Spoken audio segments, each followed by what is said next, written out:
Do it. Hey, everybody. It's Robert C. Stern with The Social Leader. I hope everybody's having an amazing holiday season, and I have the best gift of all. I have the one, the only, thank God, Joel Comm here today, because you know something? When they made him, they totally broke the mode. Joel, are you calling me moldy? No, never call you moldy. That would be cheesy. But I know. Wait. As I've been told when you were guesting on our podcast, stay away from humor. That's not my thing. So how are you today, sir? I'm well. Just back from Christmas in Oklahoma with family, and I was actually supposed to be back yesterday, and they had horrific ice storms. One of the reasons I'm glad I don't live there anymore. My apologies to my friends who do live there. And my flight was delayed. I had to spend another night, which was fine, and got out today. Fortunate I got out today because it could have gone either way. Yeah, I know. We were supposed to be getting some ice today, too, tonight, overnight in Jersey. It's winter is finally approaching. Got back to Denver. The sun is shining. The snow is melting, and I love it here. Well, I figured I want to do something different with you. Because, you know, we've been on Blab. You and I both have been on Blab a few times here and there. Yeah. And once or twice. We have some fun. I do, we talk a little business at times. You do your night. We're going to talk about your night show with Vincenzo, and you do your periscopes. We talk about those things. But I don't think a lot of people on Blab know the real Joel Comm. What? I'm not real on Blab? No, the behind the scenes. Okay. The growing up, the everything else. So, I mean, I know you were born and raised in Chicago. Yeah, suburbs, Northbrook, Illinois, home of AC Nielsen, Kraft Foods, and Underwriter Laboratories. Also, where John Hughes, he was from the area, and so his films, The Breakfast Club, Ferris Bueller's Day Off, that was my hood. Those movies, those schools. In fact, You said something about the high school. Yeah, Ferris Bueller's Day Off. Several of the scenes were shot at Glenbrook North High School in Northbrook. Outside, there's a scene where his sister is on the phone with the principal, and there's joggers running around the track at the high school, and they're wearing the green and gold uniforms that I used to have to wear when I was in gym. It's my high school. And the Breakfast Club, while it was shot at New Trier High School in a city nearby, the school is called Shermer High, and the Glenbrook North High School that I went to is on Shermer Road. It would the school and the 5 archetypes that are featured in the Breakfast Club are featured based on the kids at my school. And you were probably just out of school when they did that. What year was the Breakfast Club? Yeah, I was in college. Yeah, because it was early 80s, and we're close in age, but I mean, I know you got a couple years on me, but that's it. You don't have to give away all the secrets. So tell me more, because a lot of people know you were a radio personality, but let's define that a little bit more. Well, I started on radio junior year of college at WPGU, Rock 107 FM, Urbana-Champaign's classic rock, and became a DJ. You know, it was a college radio station, but it was a real FM. Melody wants to know which archetype was I. I was the geek in high school. Duh. Hello. And it was a lot of fun doing a shift. I ended up doing Saturday and Sunday afternoons. I think 4 to 8 o'clock was my shift by the time I had graduated. And I also started working in nightclubs, DJing while I was still at University of Illinois. And then when I graduated, I moved to Dallas, and I got a job working at right in the mid 80s, one of the cool nightclubs on Greenville Avenue in Dallas with all the neon. It was, the age of 80s music. And shortly after that, I realized that I could make more money if I was DJing in private functions like weddings and pool parties and bar mitzvahs and class reunions. And so I bought my own gear, and that was my first entrepreneurial venture, was as a mobile DJ. And I probably did a couple hundred gigs doing that, and it was a lot of fun. So you said you were the geek. Does that mean you were on the AV squad? I did a little AV, but when I was in school, my freshman year of high school, which would have been 1978, I took computers, and we had COBOL machines with the punch cards still. Oh my God, I And remember it was that. in 1979. I bought my first personal computer, which was a Radio Shack TRS-80 Model 1 with 4K of RAM and a tape drive for a storage device. And they've got Apple IIe's at Glenbrook North High School. And so, there was no COBOL, and we started learning how to use the Apples. So I had the Apples at school. I had the TRS-80 at home. And to this day, of course, that wasn't a PC because there were no PCs. It was a Z80 microprocessor. But to this day, I use both Macs and PCs. I get a kick out of people, bashing one or the other. It's the only time in my life you'll hear that I go both ways, but I do Mac and PC. The machine that I'm blab on and that I sit at my home office on is a PC. It is a kick-ass gaming machine because I'm a gamer, and I've got a 30-inch monitor, a Dell monitor here in front of me. And then you can see behind me, there's my MacBook, which I travel with. I do my presentations on. Right. I've got an iPhone and an iPad over here, and I've got a Mac Pro in the basement that was used for video editing. So I use both of them, and I think that there's uses for both. That's great. I was on a blab earlier today, and one guy said maybe I'll catch up on the curve since he didn't know I was a Windows guy. I said, listen, I've been on Windows all my life, and it was like somebody who was like 27 years old. I said, I've been on Windows longer than you've been alive. Right. So, all right. So you got into radio personality. You're doing the DJs. You got into privately getting into that. What made you turn around and say, I'm going internet? Well, I had been dialing in to online services since I got my TRS-80, and it was 79 or 80 that I got it. And I had a modem, and it was it was a 300 baud, which is 300 bits per second modem. So I had been dialing in. I was on America Online, when it was version 1. I was on Prodigy. I was on Delphi. I was on Juno. Genie.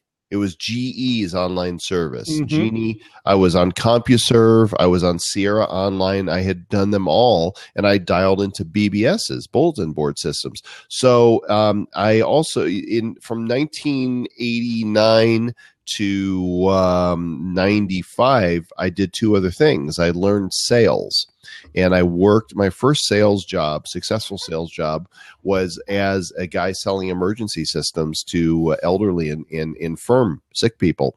And it was the "I've fallen and I can't get up" button. I used to visit homes and do direct sales, and then I sold Encyclopedia Britannicas from leads that they had generated from TV and radio and print, and did pretty well and learned a lot about sales, which ended up helping me later in my life. I also worked for two nationally syndicated radio ministries for about 4 years, working in their data entry departments and their fulfillment departments, and it was in 1995, I had already published a physical newsletter called the Dallas-Fort Worth Software Review. It was a 16-page black and white newsletter. I got free software from the software companies and wrote reviews of some, distributed about 1,000 copies of the newsletter in software stores, because we used to have software stores back then. I remember. In the Dallas area. And in January of 1995, I went to the Consumer Electronics Show. Had been before, but that year the lights went on about what the World Wide Web was.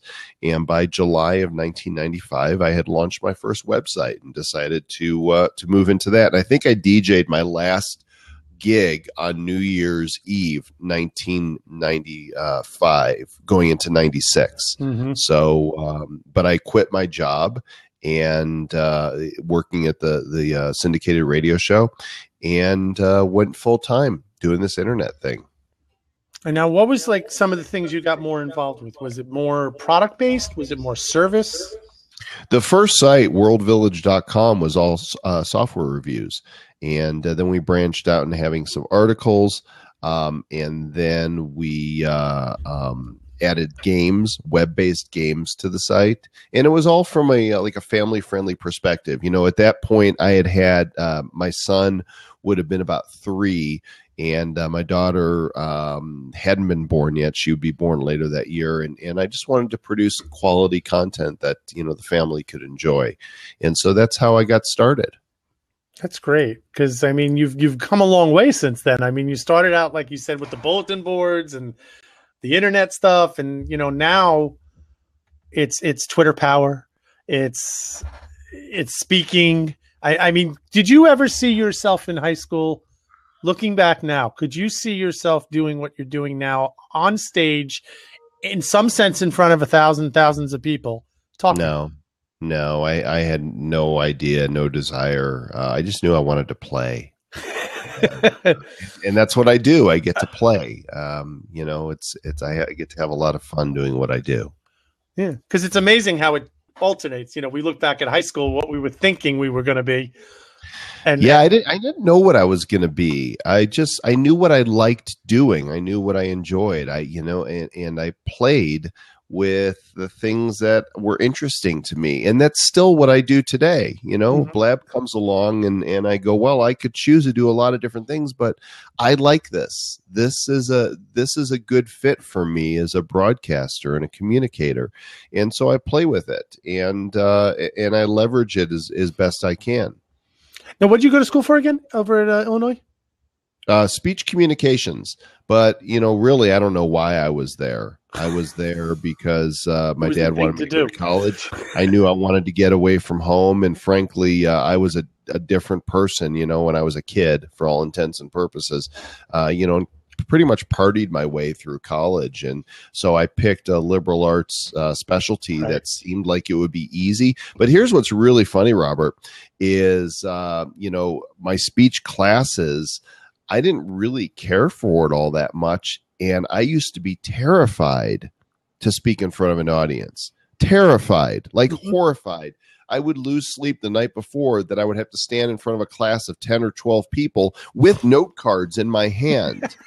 I hated it. So I never wanted to be a speaker. And it's now just, look at you.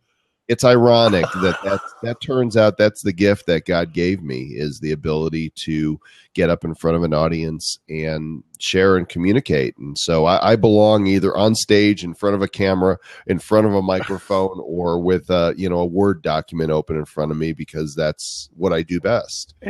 There's too many things that I'm not, there's so many things I'm not good at, and it's nice to know what I am good at. And the thing that scared you the most back then is what you do for a living. Yeah.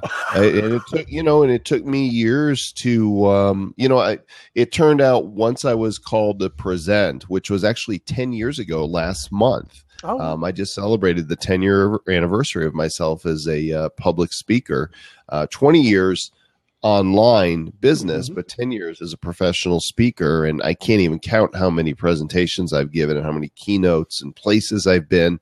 But I'm really, really comfortable now. I really enjoy it. I'm very relaxed when I speak, and it allows me to communicate even better.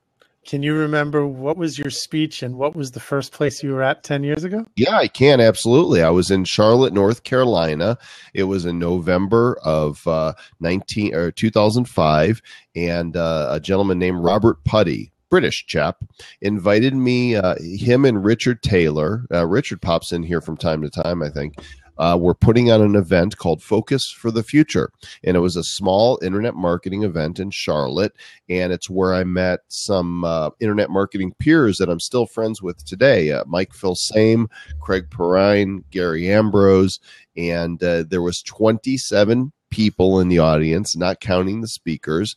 And I spoke on how to make money with Google AdSense. And I think I sold $5,000 in product to that audience that day. And that's kind of when I knew, the guys came up. I told them beforehand, guys, this is my first time. I'm not sure how it's going to be. And I finished speaking and they're like, yeah, that was your first time. Right. Like, you haven't done this before. And I said, no, I really haven't. And I've gotten better since then. Practice, doing it again and again. I'll tell you the thing that I've had a number of places that I think I've plateaued as a speaker. And I could share a lot of different stories, but I'll share one in particular that when I gave my TED Talk this year, it really it took my game up to a new level. And I've been comfortable speaking for the last few years, really from the beginning. But I used to really get nervous and sometimes would have anxiety attacks before I would speak. And after this TED Talk that I gave in June, I think it was, I'm more relaxed than ever before. And I love that because I don't lose sleep. I don't worry. My heart doesn't race. When it's time for me to go, I just go and I do my thing. And I love that. Well, that's the biggest thing I found with speaking. Cause I mean, I'm speaking now about 3 years. Yeah. About 3 years. I mean, I did little training sessions when I was a realtor and stuff like that. But if you just be yourself and something, if I screw up, I screw up. We'll all laugh at it together. Yeah, I've choked on, my foot has been halfway down my throat before, and it won't be the last time. And I think being able to be self-deprecating is also real important to not have to pretend that we're perfect, because I'm so not. And when I make a mistake on stage, I'm the first one to go, especially if I put my foot in my mouth. I'll be like, did I just say that? I totally just said that. That just happened. Martin Jones is in the house. Yes. from Cox. And he said he remembers I was one of the original live streamers. I was doing live streaming online on Ustream.tv back in 2008. Did a show for about 2 years from my office and had my my VP of ideas, Dan Nickerson, by my side. And we had guests. I've got a video of like Mari Smith came to my office in Colorado and did a show with me. And we both had the first iPad. And in the show, we pulled out the little piano and we did a duet playing on the piano. Oh, God, that must have been funny. That must have been really funny. So what point did the book idea, start writing books, come into your head? 1997. I think the first book came out in 97. It's probably late 96. I had the idea to do a book that would be like a resource guide for parents for good websites. And it was called Internet Family Fun, the Parent's Guide to Safe Surfing. And, it didn't sell all that many. It was a small publishing house, but that was my first book. It wasn't until I had success with my ebooks, my Google AdSense ebook in particular in 2005, that I was introduced to a publisher who I'm actually interviewing on Blab on Wednesday for the Joel Comm show. He's a good friend now, David Hancock, and it's all going to be all about how to get your book published in 2016. I met David, and he thought that my ebook should be turned into a traditionally published book. And after I learned more about what the process was like, I told him that he is still a new publishing house, small independent publisher, and I told him, I'm going to be your first New York Times bestseller. And he laughed. And I said, no, really? He said, all right, that would be great.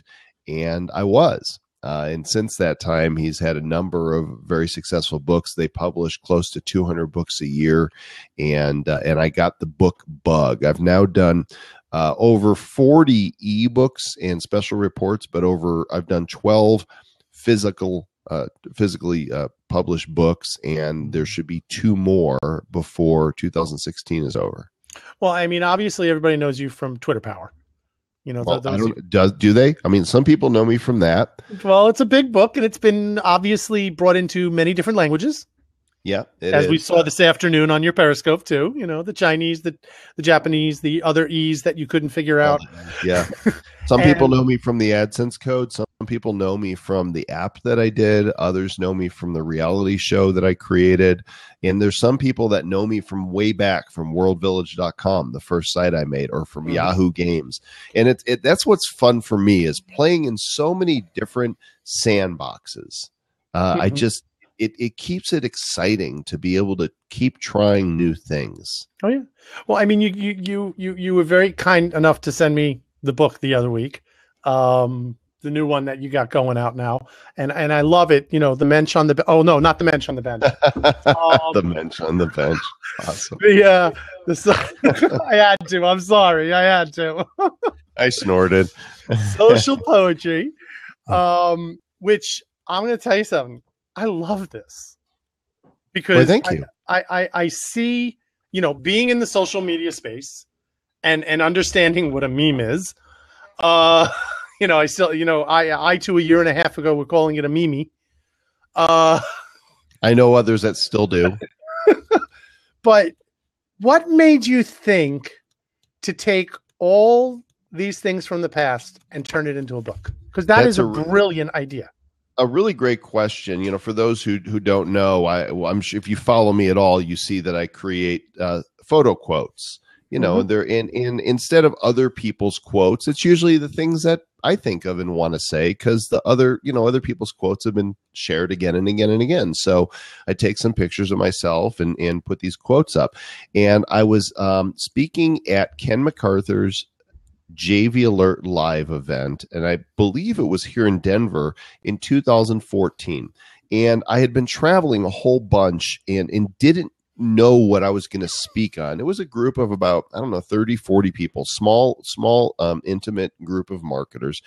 And the night before I was to speak, I was sitting at a dinner table with some of the attendees, and somebody asked me, what am I going to speak on? And I said, I don't know. What would you like to hear? And somebody said, you're always posting these photo quotes up there.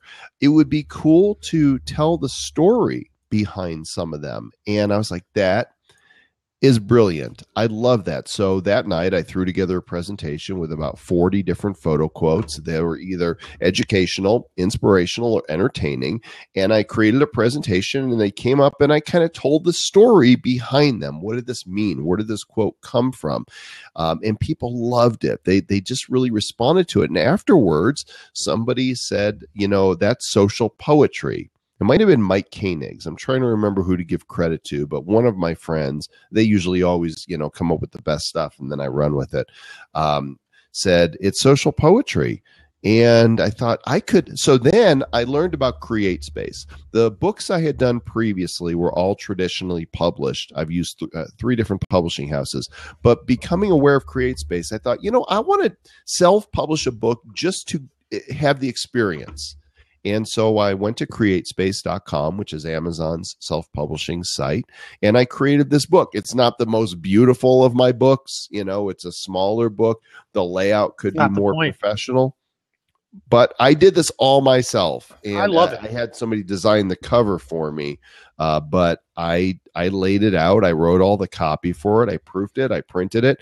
And people can go to Amazon and buy a physical copy. Which I'll be happy to give a freebie to anybody watching this blab if they want the PDF. Ooh, yes. And you actually have 2. Yeah, so there's 2 now. Let me share. I'm going to put in here a link that you guys, there it is, comm.us/Joel bonus. There's actually 3 books that are my gift to you there. Social Poetry, AdSense Secrets, 6th edition, and So What Do You Do? Discovering the Genius Next Door. Now, Social Poetry 2 is an ebook only, and what I did with that is I brought together leading social experts like Chris Brogan, Ted Rubin, Jay Baer, and Kim Garst. Instead of quotes from me, each of these leaders has a quote on a different page. And so, that one is, if you go to socialpoetrybook.com, I believe that's where you can download a free copy of Social Poetry too. If somebody wants to type that in there, socialpoetrybook.com. I like to give away stuff. I just, it builds a list, but more than anything, I like to give out value before I would ask for anything, because I want people to consume the material, the fruit of my labors. I want them to enjoy it and derive value from it. Love the way you say it. The fruit of your labors. The fruit of my labors. So everybody go get copies of them and enjoy it. And then tweet and tell others. And I would love if you would use the hashtags social poetry. Even yes, hashtag it. And if you enjoy the book, go to Amazon and write a review of the book, even if you don't buy the physical book, just so other people know. No, I love it. And it was like it was funny because you sent it to me along with my ching button. That's right, baby. And I actually downloaded both of the ebooks 2 days earlier. And it was like the box came, and then there it was. I was like, "Oh, I got a hard copy, not the computer one." So, by the way, I got my my Manycam. I got a new PC, and it's taken me a little bit, but I've got my new Manycam set up, and so I just registered it today, and I should be able to. Let me actually try this right now because I've got some new social poetry that hasn't even gone up yet. Ooh. And you can tell me what you think. Let's see. Let me see if this works. One guy wants your chair. There we go. Are you more worried about doing things right or doing the right things? Ooh, I like that one. I've got a new designer that is creating these for me now, and I think she's doing a really good job on it. Well, that's one of the things I wanted to ask. I mean, how in the heck? I mean, you're traveling around speaking. You got your blab show twice a week, plus some extras here and there. Yeah. You are on Periscope. You're debating on the Facebook Live. You're constantly tweeting. You're constantly putting out stuff on Facebook. You have your books. You go on a Periscope Summit. I know you're keynoting there, opening keynote. Yep. And you got your fun thing on the weekend, I know. Where do you have time to do all this? I got the same amount of time as everybody else.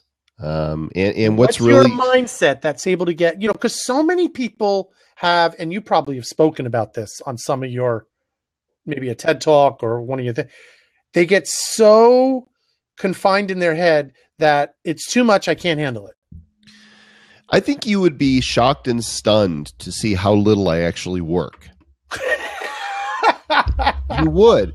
There's the appearance that I'm all over the place, but exactly what John Wiley said: work smarter, not harder. I actually wrote about this year, where I talked about, people say when you want something, bang on that door until it opens. I say that's ridiculous. There's enough open doors already to peek into. Some of them are wide open. Some of them are a little bit open. And I like to find opportunity that already exists and leverage it. And so I don't work nearly as hard as it appears I do. But, and maybe the thing that I can teach people is how to get more done with less effort. I've discovered that the things that my greatest successes usually occurred not from the things that I bust my behind to make them happen. Can I show you another new one? This one, yeah, definitely. My designer just sent this to me. I'll be posting it as part of New Year's, so you guys will see it here first before I even post it. This is like a preview of coming attractions, because I believe, actually, I did the same quote. It's in the book for 2014, but I just updated it because the message is the same. I'm not a big fan of New Year's resolutions. Okay. Because I think any day is a good day for a resolution. You don't need January 1st to say, now I'm going to start doing this. The bottom line is that most people don't follow through on their resolutions because they're not really ready to make the change. In order to make a change, we need a revolution, not a resolution. I love it. It's an internal, it's something inside of us that says, I am ready to make this change, not because it's January 1st, but because I'm ready for the change. And it all starts with a decision. It all begins with that decision that I'm going to make this change. Once you've already decided that the change, then it's done.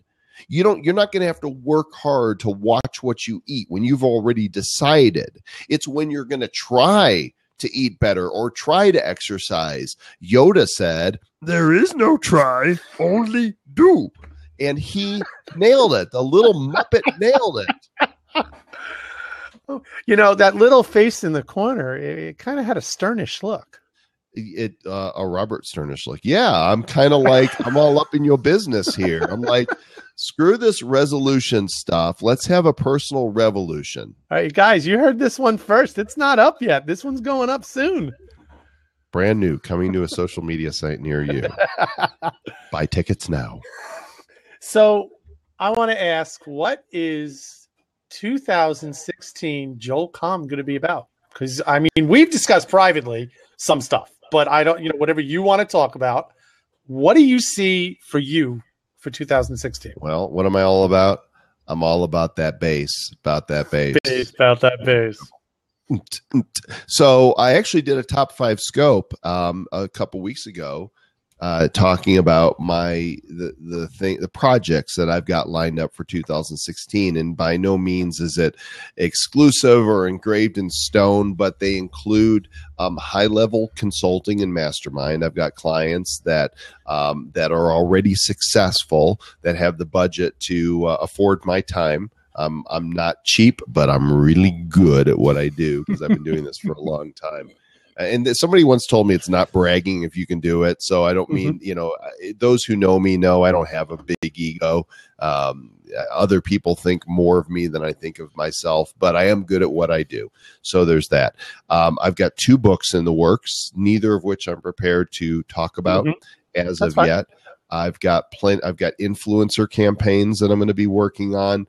There's going to be a lot of events, a lot of speaking, a lot of keynotes, and you never know what else I might have up my sleeve. And as the year progresses, I'm sure that I will come up with some stuff.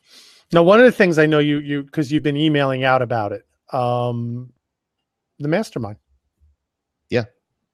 Yeah, so Mastermind is for people that have already achieved a degree of success in their business and they want to scale it to the next level. And it's not a cheap mastermind. It's $2,000 a month. It's a 1-year commitment. And the reason it's that much is because I don't have time for looky-loos. I want people that don't think anything of spending that kind of money because they understand the value of being with other people that don't have a problem spending that kind of money. Because now you're going to be with high-level people that are getting it done. And when you put those kind of people together in a room, magic happens. Mm-hmm. That's great. Yeah, because I had seen the email and I was like, all right, that's public knowledge. He's out there. Yep. I'm out there. Well, you've been out there for years, but that's besides the point. And so I'm going to open the seat. I'm going to open. Well, actually, let's see. What did John write to you? I've been seeing your Facebook ad on keynote speaking. How are they doing? Oh, I just started running those, John. Good question. I just started running them, I think, 2 days ago. So I haven't even checked to see what the stats are. I guess I need to go and take a look and see how they're working and how much I'm paying per click. Oh, the fun joys of analytics, correct? How often do you, well, if anybody wants to jump in, please feel free. We're talking with Joel to find out more about him and his year. Talk to me. We'll talk. We'll schmooze. Well, you're getting me all verklempt discuss. All verklempt. So now it's interesting because I always knew you as part of the tribe, shall we say. But Which it was tribe? That tribe. Yeah. The tribe. But it's interesting. Because you had the Christmas tree going and everything. So How does that all mix in? Because I'm a minority of minorities. I'm not a religious person, but I do have a faith, and I have a belief, and I know why I believe, and so I'm Jewish by blood. My parents are both Jewish, and I'm still, when you're Jewish, right? It's in the blood. But I am a Christian by faith. So I'm what you would call a messianic Jew. Okay. Perhaps it's a Jewish person that believes that Christ is the Jewish Messiah that the Jews had been waiting for. And so I'm like a minority of minorities. That's all right. Chocolate Johnny's saying all that matters is may the force be with you, Joel. I am your father, Chocolate Johnny. Send some chocolate to Joel, Johnny. He needs a little chocolate. More chocolate. Well, actually, I don't at the moment because Vicky Fitch sent me some chocolate-covered pretzels that just arrived today. Hi, Samantha. So anybody wants to jump in, please feel free. Ask away. Come We on got 25 minutes till Mr. Joel has to leave because we actually talked about a lot in that first little half segment. Let's talk. Some of y'all jump in here. Let's have a conversation. You can talk. Hey, Mr. Fanzo's here. Jan is here. There's a lot of Fanzo's people here. He was here. I don't know if he's still here. He comes. He goes. Hey. Well, we can talk about whatever. I'm here for you. Darling, you're like butter. Smooth like butter. John, I don't hate when you get on camera. You hate when you get on camera. It's like John Wiley heckles from the sidelines is great. He's great in the margins. Oh, he's amazing in there. He's hounding me for a job. He likes to be marginalized. But then he gets on screen and he's like, deer in the headlights. I don't know what to say. The camera won't stop looking at me. Oh my God. So here we go. Mr. Anthony. Conklin. Anthony was on my Periscope earlier. Yes, I was. How's it going, Tony? Good. How about you, Joel? I am well. Do you go by Tony? Yeah, it's funny. I've been called many different things. I usually go by Anthony. Anthony's usually, or Ace. Does anybody call you Aunt, honey? Yes, Aunt. My very close friends of mine call me Aunt. Lisa calls me Aunt. Yeah, my honey calls me Aunt. No. When Lisa gets upset, we hear Anthony J. Anthony James. That's right. That's why I named my son that Anthony James. So, but Joel, a couple things. By the way, you always have a great scope. So I admire your scopes. I admire your candor, and I think your personality is very alluring for somebody who's not someone who likes people that are very over the top. You have a very calming, funny personality, and I really appreciate all the things that you've done. Wait, I'm a sedative that makes you laugh? Yeah. Interesting. It does. It really does. So. Sleep. Sleep, right? Okay, I'm out. So just a couple of things I wanted to mention.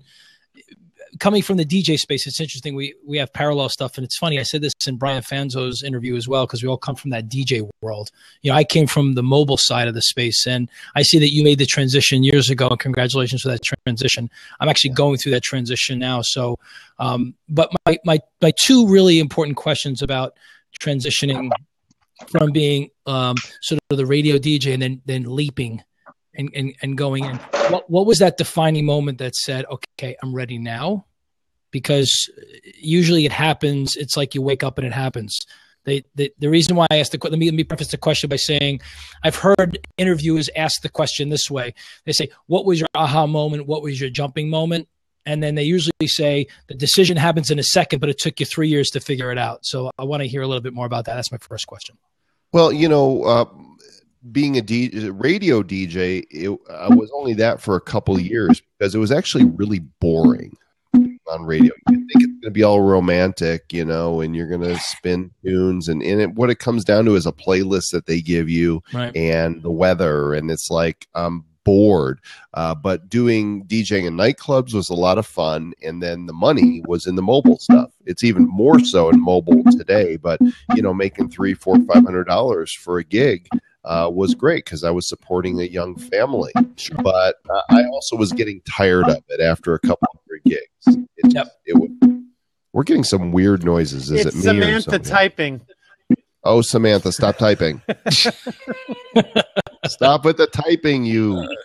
Oh, she didn't mean to click in. I'm sorry. It's okay. I'm glad she's here. She wants me to kick her. Oh, sorry. Bye, Sam. Later. Bye.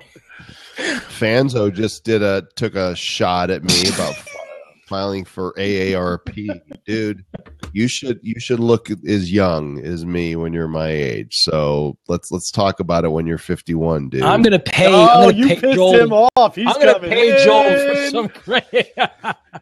Joel, just say Pittsburgh Steelers and it'll shut him up right now. Yes. Well, Brian, actually, the Steelers beat the Broncos. Brian, I'm sorry, but my condolences to the Steelers. But they lost last night, and the Jets beat New England, so he's sitting out looking pretty right now. Yeah. I'm going to block Gary Vaynerchuk all weekend because I do not want to use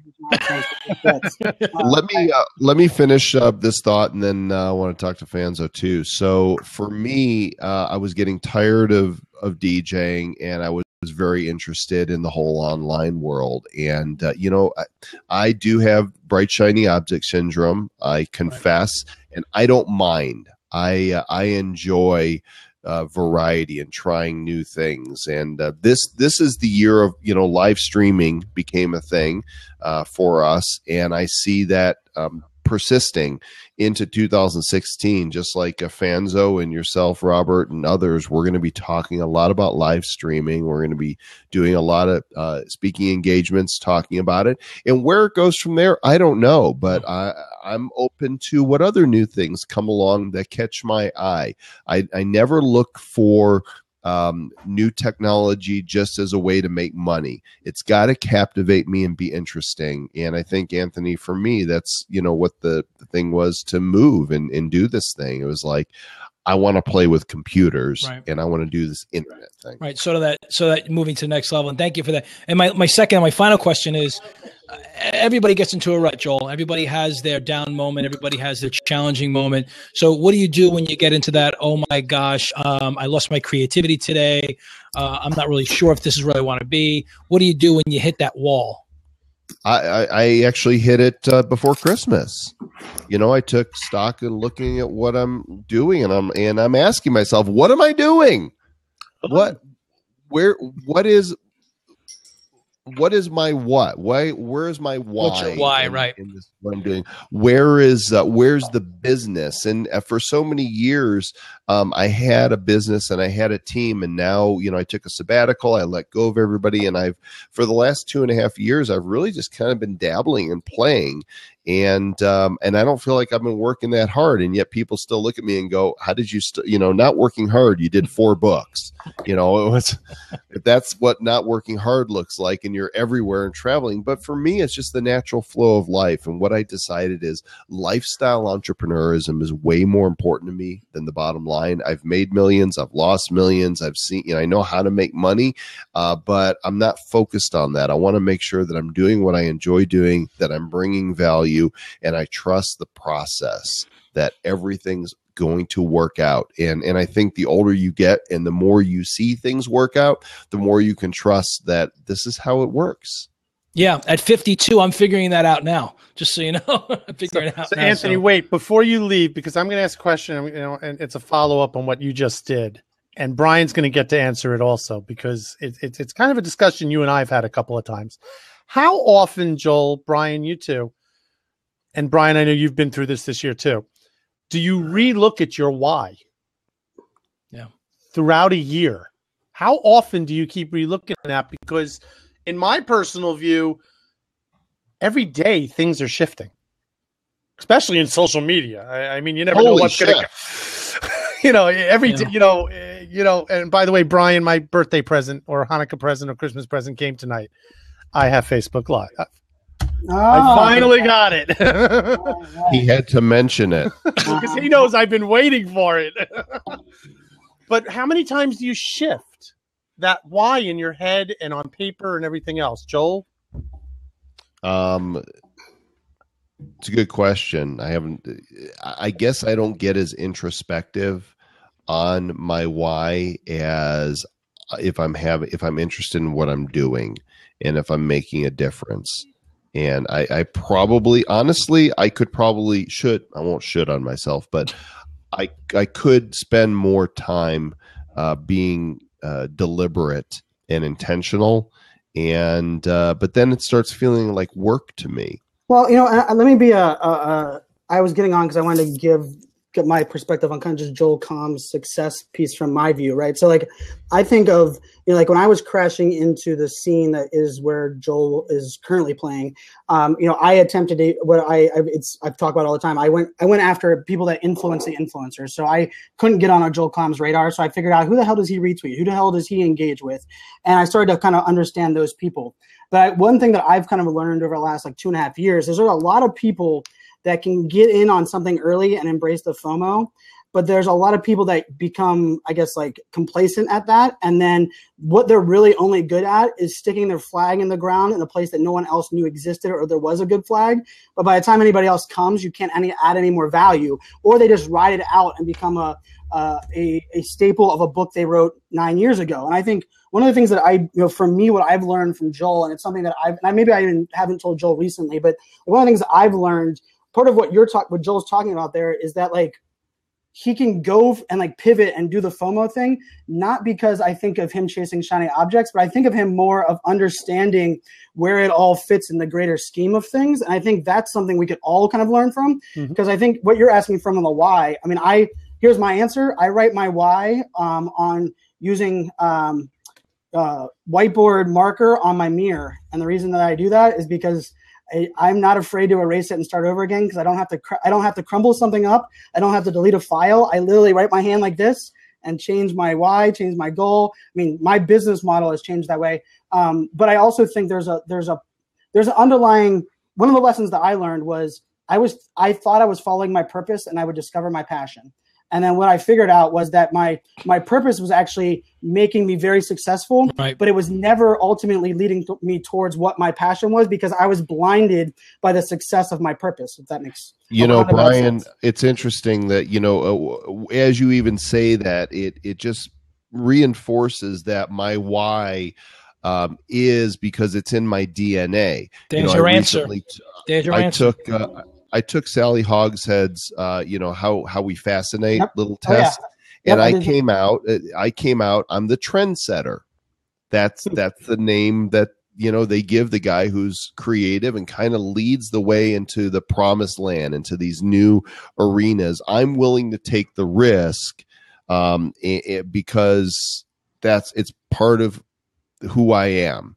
Yeah, but I would say the trendsetter, unfortunately, I think is looked at as like the easy job, right? Like, go in, you get to play with the new toys, you get to be on the leading edge. We all want to be Joel Comm and Robert Scoble, right? I think like that looks like, but I think there's a difference between someone that has figured out to not only bridge relationships, but to almost reinvent yourself, right? I mean, you go from your path. I mean, I know because we've become really good friends now, but like, I mean, just if you look at Twitter power and then what you did in between there and the brands you've worked with and the idea of the different keynote stages that you've been on, the trendsetter that can be a trendsetter but also relate across the board no matter what the trend is, that's the freaking hardest thing that you can do. I'm living it and trying. And I think, Joel, that's why I was so excited I get to announce you at the Periscope Summit when you're coming on as a keynote, because to me, this isn't Joel Comm explaining to us how you do the last 9.5 months of live streaming that we're living in. It's how, 14 years of Joel Comm in this world of leading edge, bleeding technology.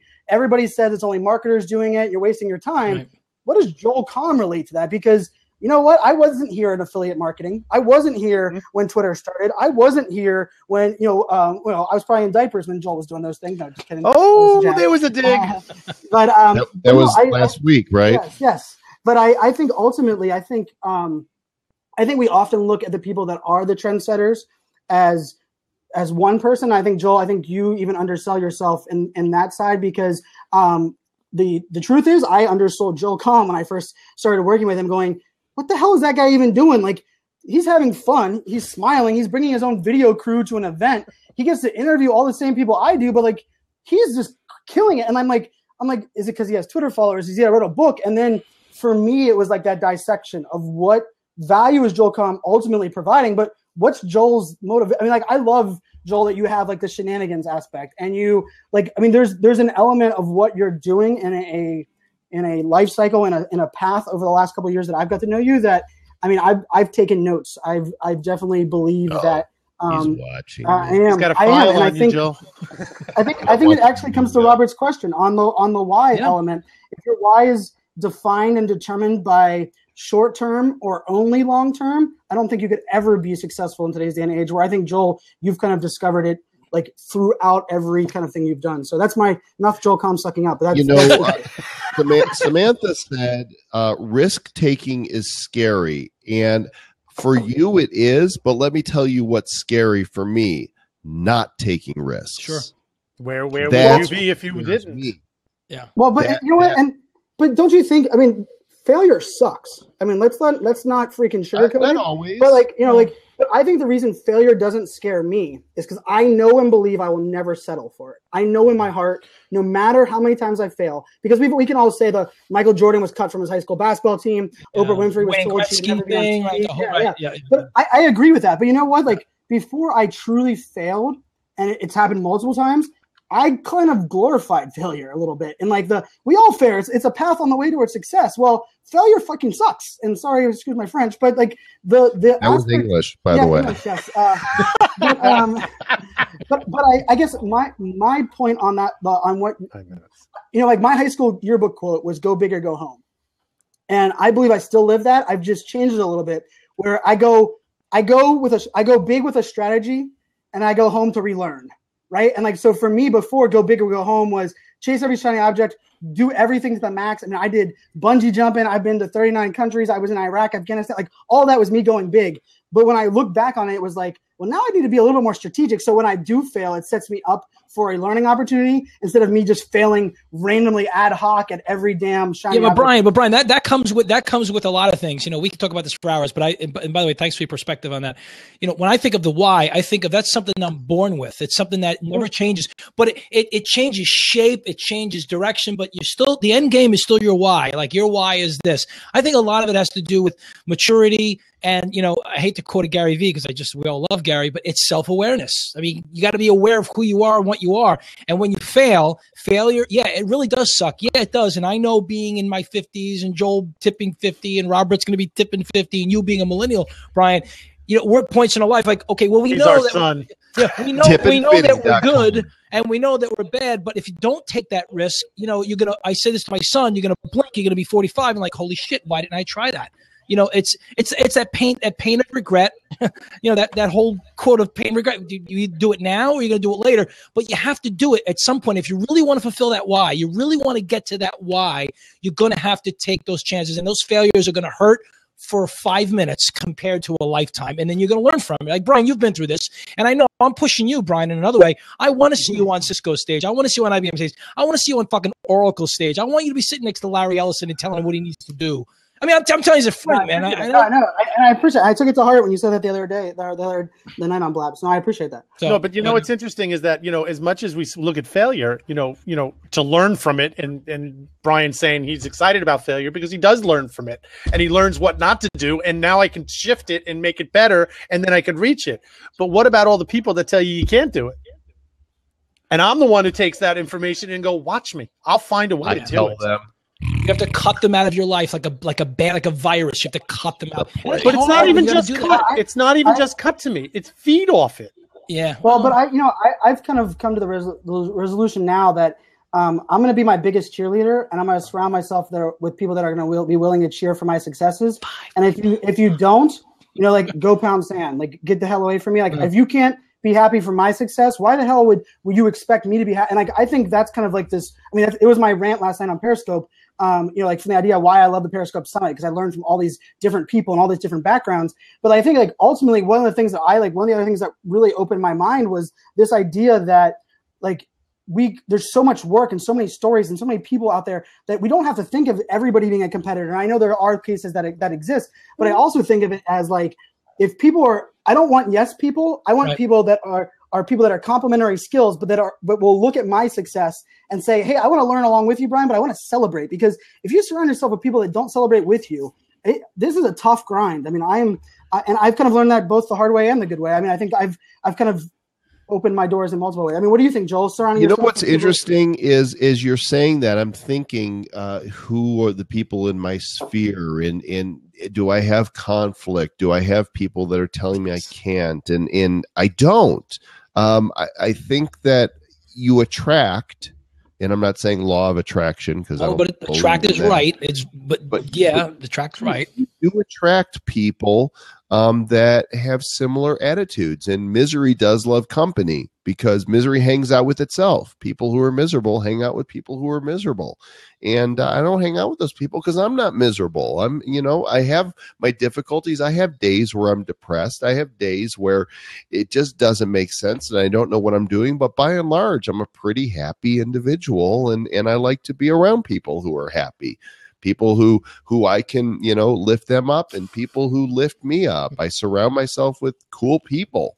And that's the best part of what we do. That's the best part about the events, is hanging out with so many cool people in so many different niches. It's so fun. It is. All right. So I know your time is limited. We got like under 5 minutes, but I just wanted to let you know, Nick in the chat, the expert dots comp VP, he said, Joel, if you need a no guy instead of a yes guy, he would gladly give it a shot.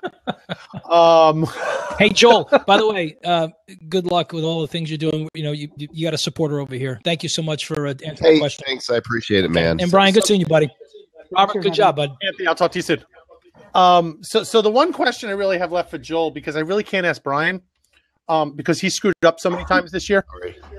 What do you predict? I had to, Brian. I'm sorry. No, hey, if you're going to be willing to be a weatherman, you have to be willing to realize you're not going to be right. So I had a weatherman's forecast. Your prediction, and we're just not taking this to stone or anything like that, but what do you think the big thing's going to be for 2016? Here we are 3 days away. What do you think the big thing's going to be that people need to focus on for 2016? Does there have to be one big thing? You know something? Because you are Joel Comm, will let you do the top 3. So look, clearly live video is a big deal. Mm-hmm. Right? We're here. We're totally engaged in this. We're all evangelizing for it. We think that there is, it's important for brands. It's important for those that are personalities. It's not for everyone. It is for those that have content to share. Live video is the new blogging. From what I can tell. And so that's a big part of my focus. And I think a lot of the old things are still the essentials. I'm still going to be beating the drum for the importance of having your own book. I think it's important to be an author, to have the credibility in your particular field that raises your the public awareness of who you are and the value you have to bring. There's still a ton of credibility in having a book.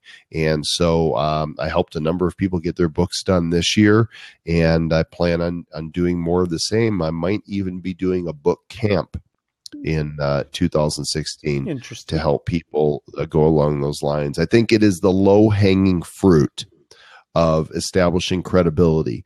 And I've seen it in my own experience. And that's why I keep doing books. And that's why I keep doing books on different subjects. Some people, they're the master of one thing, and they'll write books about that subject again and again and again. I diversify, one, because I'm interested in different things, and two, because every time I write a book on a different topic, it opens up a whole new realm of talks that I can give and a whole new audience. That's I think that was the end of that thought. You said the book camp and the live video. You said you were going to go more than one, so you went 2. So you don't want to go to 3? I'll stop there. If I get inspired, I'll give you a thought. I'm going to give Brian a shot to redeem himself because he's had a rough year. No, I admitted to him on the side. I got Meerkat. I said Meerkat will not be crushed by Periscope. Wrong. A year ago, I said Snapchat was the dumbest app ever existed. Wrong. And then I went to the masses and the world saying that Facebook would never roll out a live streaming service within their app for the masses. Wrong again. I can predict that I will be in Ireland for the first time in 2016. So that's one I won't get wrong because I saw Samantha over there. You and I together. But I actually think so. I think 2016. My 2 predictions. It'll be the year of the employee. In the sense of we talk about personalization, we talk about community. I think it'll be the first time, thanks to live streaming video, that we can empower employee advocacy the correct way, not make them a mouthpiece for spewing brand marketing sales crap, but for actually understanding the story and the great employee that they are. So I think my first prediction is going to be the year of the employee. My second prediction is actually it's going to be the year paid social connects with video. And I'm going to leave it at that because I spent 4.5 hours on my own project on that space. And it excites me because the amount of dollars that we've wasted on billboards and TV commercials and a bunch of nonsense are now shifting over to social. The question is, how the hell do we use it and actually provide real value? And me as a data geek, I think this is the first time where I think, I've said this a lot, I think the relationship building on live streaming shrinks the model from 18 months to 3 months. And that's my own personal opinion. There's not much data behind that, but I believe a brand, a person, a thought leader, an influencer can build a strong relationship, a working relationship with someone in 3 months compared to where it took me 18 months to build that same relationship with Joel before live streaming kind of existed. So I think that transforms some of the employee as well as paid social. See, my two will be that I think similar to what you were saying a minute ago, Brian, I think the blogs are going to be back, but it's going to be more the video version. It's going to get bigger because live streaming being able to be repurposed, Joel, as you're doing with your top 5 and things like that. I think blogs are going to get a rebirth, but with a video sense, live streaming sense onto it. And believe it or not, I'm going to go back a little old school. I actually think that personal touch of actually physically seeing people in live flesh is going to make the return. I know. I don't think it's ever left. But I think it's going to resurge a little bit more, that it's going to be more important to get out and physically meet people. Well, I actually said always has been.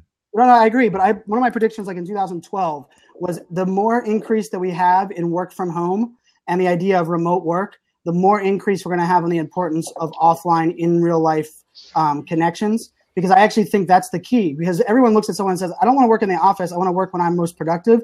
And they made this stupid assumption that they thought that people don't want to hang out and do live events or masterminds or go to these different things. And I learned it quickly. Like my entire team, I had 38 employees, and all of them worked remote. And every year I took them to Black Hat in Vegas. And it was that Black Hat offline experience is what motivated them year round. And I mean, the ability to connect face-to-face at that event made the remote work possible for the rest of the year. I think there's going to be more of those. I think we're going to get more remote work, because the stupid notion that 9 to 5 is the most productive thing is, to me, whoever said that, it's the power companies, I believe. But like, that's the most ridiculous thing I've ever heard. And I think that's going to shift away. And I think we're going to get a new focus on, let's be productive. Let's hire great employees who are great and let them be great. But I love that prediction, Robert. But I'm going to jump off. Okay. I'm going to jump off, watch it from the comments. You can bring someone else. Yeah, we're going to be off in just a couple minutes because Joel's got to go. Yeah. Leland, what's going? You got under 3 minutes. I totally get it, Joel. Nice to see you, and I appreciate everything you do for this community. I think, we've stressed a lot about live streaming, and we've stressed a lot about the new perception of video blogging and things of that nature. But I think we have to understand live streaming has been along for a long time. It's nothing new. And what I think the shift is that people aren't just watching live anymore. They want to participate with live now. They want to be part of the live stream. They want to communicate on the side. They want to chat. They want their questions answered in real time. And that's really what it comes down to. It's not just about live streaming. It's about communicating in real time. So, Leland, you're right. I think what we're you're really right, going but to here's see the in difference. 2016. Here's the difference, Leland, is now we have it here. Now it's easy to facilitate it. Absolutely. When we were doing Ustream, Joel Comm Live, we had a camera on us, and there was a big monitor where we can see people chatting, and we would respond to them back in 2008. But now everybody has easy access to it on their mobile device, and you are spot on, my friend. Somebody asked what my next WebRTC made a big difference. I just wanted to share before I go. I put 2 links in the side tomorrow night. Blab Talk Live, the Star Wars edition. Boba Landino and Darth Joel will be discussing the new Star Wars movie. So come by. You have seen the film. Yeah, I haven't seen it yet, so I can't come by. You don't want to come. And then Wednesday, 4 o'clock Eastern time is the Joel Comm Show with David Hancock and how to get your book published in 2016. We've already got 60 registrations for that, so it's going to be a great show. Joel, I can't thank you. I know you're busy and everything, and I got the podcast in a little bit anyway, but thank you for coming by. My pleasure. It's always great to talk to you. And is there a He Said, Red Said tonight? Of course there is. 10:30. I'm gonna miss it, unfortunately. But you always find a way to blab jacket. So or as you like to say, the jab black. I'll blab jacket with my mind. Well, you know what it was? We were thinking, since it's the end of the year, we're going to do a year in the review. about, our first, quarter of doing them with Vicky and I, but we were going to do it in honorary of the Funkle. Please don't. I don't like that. I just don't. I may never come by again if I hear that. That was a night to remember. Yes, it was. Well, thanks, Robert. It's good Joel, to see you. And thank you for everybody for joining us. All right. Everybody, thank you for coming. I will see you guys soon. We got a lot of interviews coming up in the next week or so. Please check the schedule on my profile, and there's a lot of things going on. I hope everybody has a great night, and peace out.